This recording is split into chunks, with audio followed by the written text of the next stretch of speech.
lose your enthusiasm and your excitement and your attention span, because what you guys have to remember is that sitting in the seats is easy. Remember that. This is the easiest thing you'll ever do, is sit and pay attention. When you start stretching and yawning and getting hungry, that's part of the seminar business. That's part of the personal growth and self-development business. Believe it or not, you are working. You're working even when you sit down. The most powerful thing up here has to work. That's why some of you guys are getting tired. So just like working out, mentally, you got to start saying to yourself, this is part of the business. I'm used to it. I need to learn how to sit down for a few hours and learn from the best of the best. These guys are giving you their all. You can't lose your attention span. You have to stay enthusiastic no matter what. Very important. I learned this from my son. This is too funny. About enthusiasm. And my son is 7 years old, and he's taught me more than I taught him. I have the coolest little boy on the planet. I mean, y'all think I'm cool.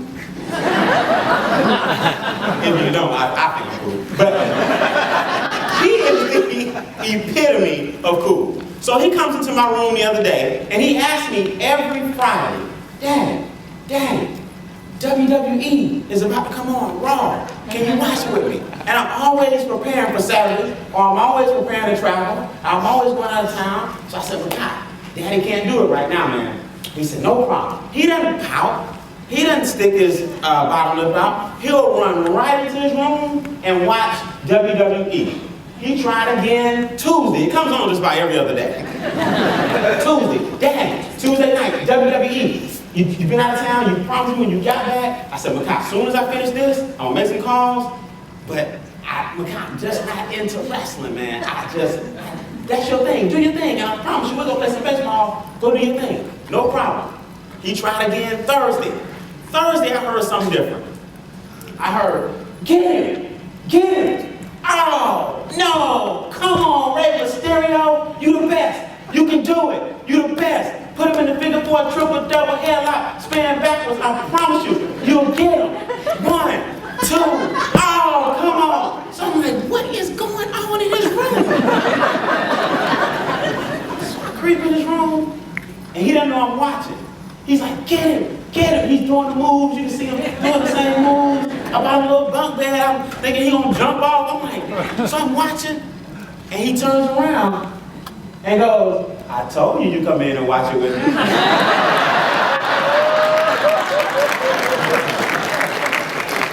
said, I told you. And he doesn't even know it, but I was like, you know what? See, asking didn't work.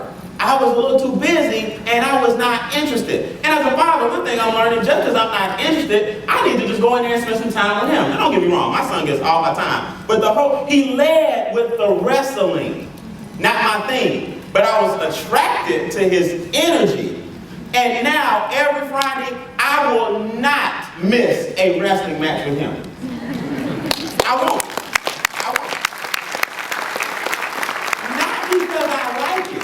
I enjoy seeing him he's just in awe with these characters. And it has come a long way. I'm like, is this real? But my point to you guys is, I was attracted to his energy. Does that make sense? People are going to be attracted to you guys' energy. Y'all gotta step the level of energy up.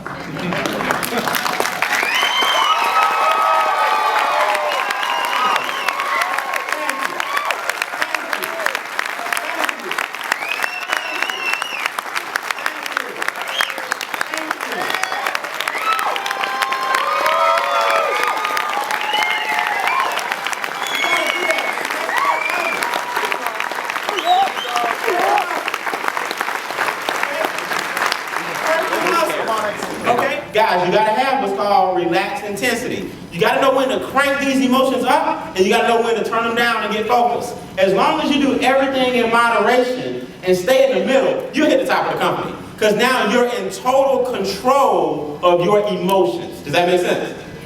You are in total control of your emotions. Leaders have the ability to take total control of their emotions. Give you a story, true story. I'm with a friend of mine about a month ago.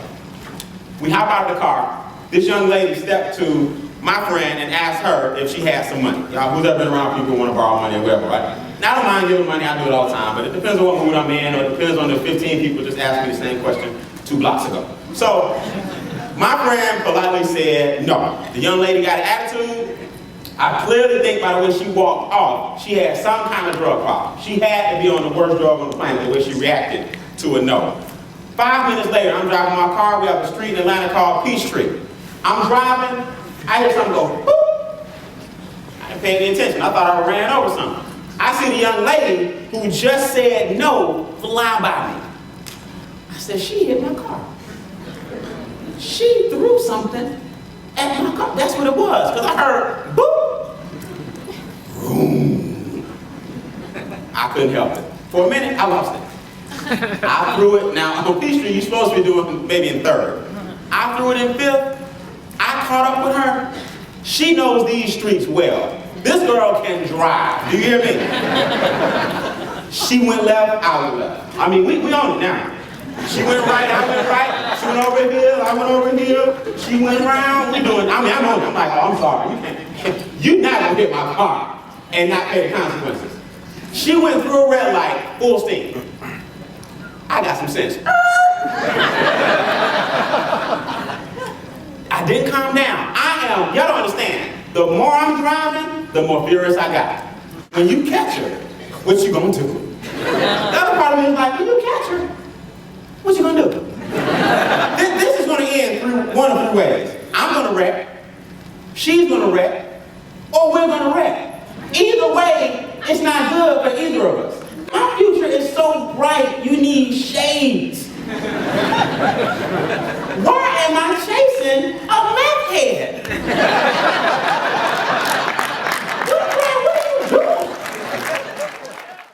What am I saying? I have great restraint and control over my emotions, but we all lose it, even for a minute. But while I was chasing her, and in my rage, she was controlling me. How many of you guys let other people control you? You have to know for a fact that whether you know this or not, write this down. I'm too old to keep doing things I don't want to do. You're too old. You're too old. And the bottom line is this. If you aren't in control of your thoughts and emotions, somebody else is. I remember I sponsored a guy in Texas. This was years ago. His name is Tony.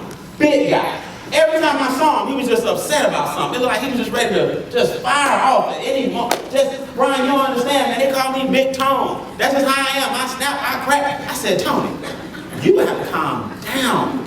You too intense. You too excited. Tony came in so excited, he popped as soon as he hit a nail. See, you can't come in the business or maintain a certain level of endurance if you are emotionally driven by everything. I want you to take a sheet of paper. I want you to put on the left, character driven. I want you to put on the right, emotion driven. Actually switch it. I want you to do emotion driven first. Character driven second. And I'm going to give you some characteristics. So really, you can tell whether you are a character-driven person or are you an emotion-driven person. But if you don't change the character, the core of what you are and how you behave, then you're just a person with some good leadership notes. What he's trying to do and what we all are trying to do is get down to the pit and root of the problem. And that is also known as your subconscious. So what you need to do, because I go to all these trainings and I hear a lot of people speak, I'm tired of talking about conscious, subconscious, superconscious. I'm not going there today. What I'm going to tell you is, you're either character-driven or you're emotion-driven. Are you guys ready? Yeah. Are you sure? Yeah. Half the room is ready. Are y'all ready? Yeah. Are y'all ready? Yeah. Are y'all ready? Yeah. Is everybody ready? Yeah. Character-driven people do right, then feel good. Character-driven people do right, then they feel good. Emotion-driven people feel good, then they do right. See, when you're emotion-driven, you're always waiting on something exciting to come along and get you excited. Hey, people talk to me all the time, Brian, man, I need those DVDs, man. When you gonna come back downtown and pump us back up? I can't pump you up. I'm not a motivational speaker, believe it or not. I just tell the facts, how it is. You're the only person that can turn on your own pilot light and get it going. See, I'm character driven. When I feel like getting it going, I crank it up. You know what scares? The you know what out of me? I tell you what keeps me excited, my alternative. If you ever need a little motivation, just look at the alternative to the business. The alternative to the business is what you're doing right now for the next 30 years. If you like it, I love it. If you're unhappy with it, you might want to turn your pilot light up. Now, I don't mean you have to be the best briefer, best trainer, best speaker. I mean your mindset. So don't say, man, Brian, I'm not very good at this business. What you're telling me is I'm not going to make it. No, that's not what I'm saying. I'm saying internally, the very essence of what you are, you need to be outstanding to get spectacular results. A lot of y'all are good. You come to meetings, you on the training calls, but guess what? You're just good. That's good. That's why you're getting average results. You have to do more than normal to be character driven. Emotion driven people ask, what are my rights? Character driven people ask, what are my responsibilities? See, when you're emotion driven, you always think something ought to be given to you. What? They didn't have enough sandwiches outside. Boy, I tell you. Did you come to eat or did you come to learn? Worry about your responsibility. Nothing is due to you, not even success. Everybody got it? Yes. Emotion-driven people say, what are my what? Rights. What's due to me? Character-driven people say, what are my responsibilities? Make sense? Yes. Emotion-driven people make popular decisions. Character-driven people make principled decisions. See, as a leader, you're going to have to make some tough decisions.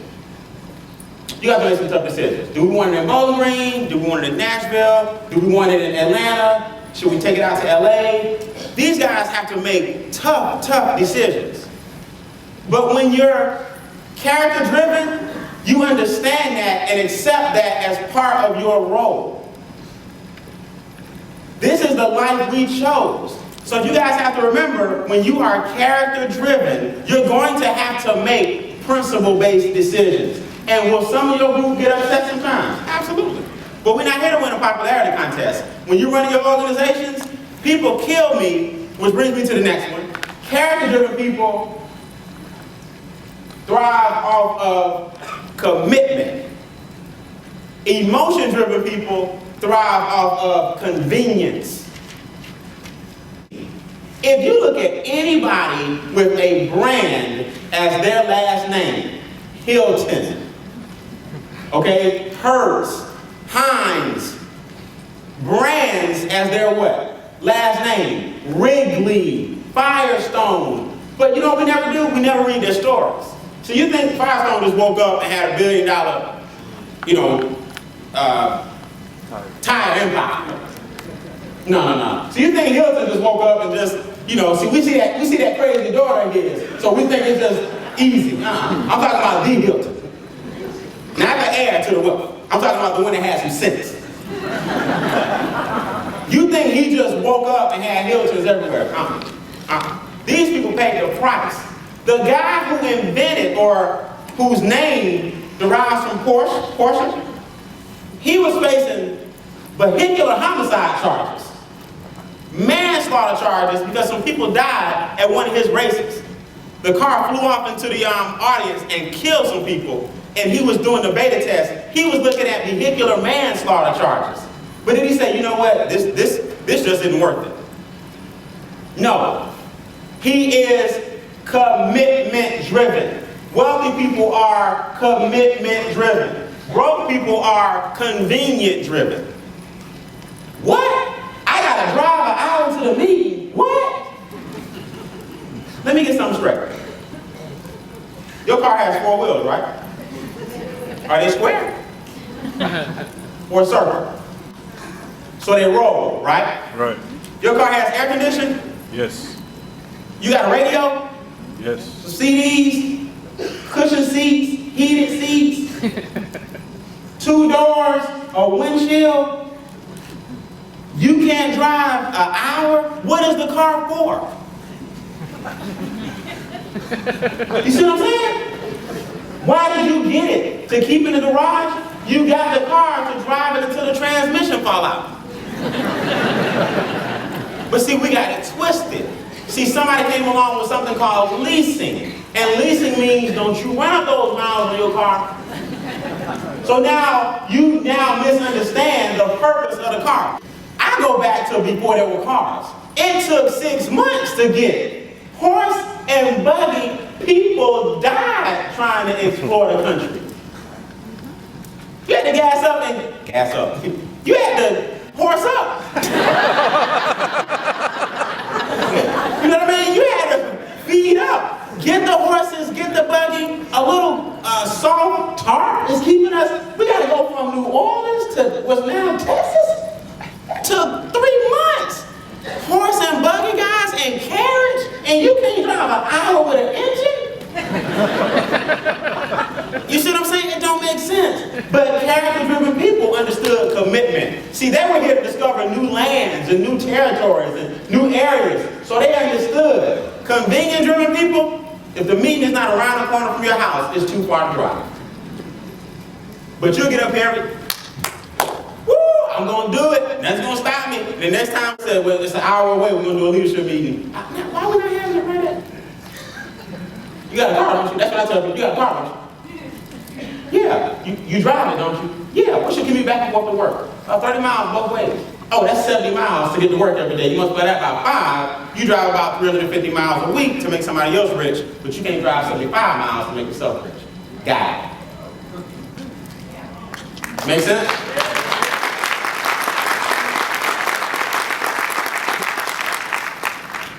Character-driven people continue to do the business when issues arise.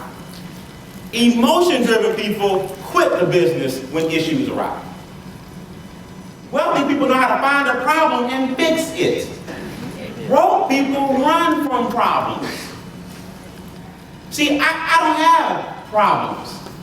I have learning experiences. If everything is just a golden road, you're not in the right business. It is sure to crumble. So I'm not saying expect problems. Oh, things are going too good. Brian said I always have a problem. Don't worry, a problem is coming your way. Don't worry about that. You don't have to invite it. You're going to have some problems in life. What I'm saying is when they come, know that that's part of the journey. But when you decide to quit because you just got a problem, you flunked the man upstairs. You flunked his test. So you got to go through the problem to see if it's worth the reward you're getting for passing. But that means removing all of your what? Emotions. So I'm going to give you a couple of things as I conclude. Number 1, basic principles. You have to become a visionary. If you don't have a big enough vision, ride somebody else's. You have to learn how to start pulling the future into the present. You have to start saying, one day, if you follow me, these things are going to happen. The following things are going to happen if you ride with me. I'm telling you. That's what I told my group, and I didn't have 2 nickels to rub together. I mean, I was B-R-O-K-E on layaway. I'm telling you, I didn't have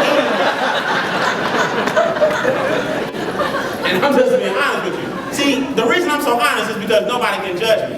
I don't let people judge me. So I can tell you my story. It doesn't matter. I'm very upfront about my story. I know what it's like to go to a meeting like this and not have enough money for the hotel, so I slept at the airport. Slept. But you got to look good and be a visionary so my team would know I was going through some challenges. I know what it's like to go eat with the team. They said, "You hungry?" I said, nah, I'm okay. Something just growled. Because I use the money I got to put in the gas tank. I need this money to get back home. See, y'all may not know nothing about that. I know what it's like to have them, to tell them I'm catching a 6 a.m. flight, but really I need you to take me to the airport at 4 so I can sleep in the airport. No money for the hotel. Just enough money to come and do this meeting, and just enough money to catch my 6 a.m. flight and go home. See, that's part of the journey. That's what makes the story so special. Even if you don't see it, you gotta still believe it so you can pour the future into the what? Present. Leaders, do not take anything personal. You can't take stuff personal. See, on my team, I just teach people up front, we're supposed to clash. I don't invite it, but I welcome it when it happens. We're supposed to clash. We're gonna get through this. This is good. We're gonna come out on top. We're gonna be all right. We're supposed to bump heads a little bit. Think about it. I'm from a background. You from a background. I experienced this. You experienced that. You think all of us is gonna gel and click and just la la la la la la la la? No. Your business is like a bowl of salad. The tomatoes have their own unique, distinct taste and feel. The lettuce, fresh, has its own unique, distinct taste and feel. The cucumbers, the eggs, or whatever you put in yours, the croutons. If you take a salad and take the individual parts, put them in a blender and blend them up and say, have some salad soup. It is no longer a fresh what? Salad. You appreciate the salad bowl for the uniqueness of the individual parts. We are a group of unique individuals that will never come together again in the greatest country in the world, on the greatest planet, on God's green earth, and you thinking about giving up?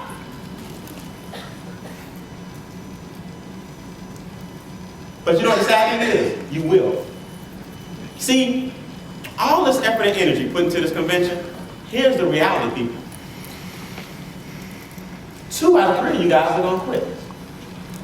Not 1 out of 3. Not every other. 2 out of 3 of you guys are going to quit. Which means we're basically doing this whole training. These guys are giving away cars, doing raffles, planning preparation, filming it for you, marketing tools for about that part of the room. Woo!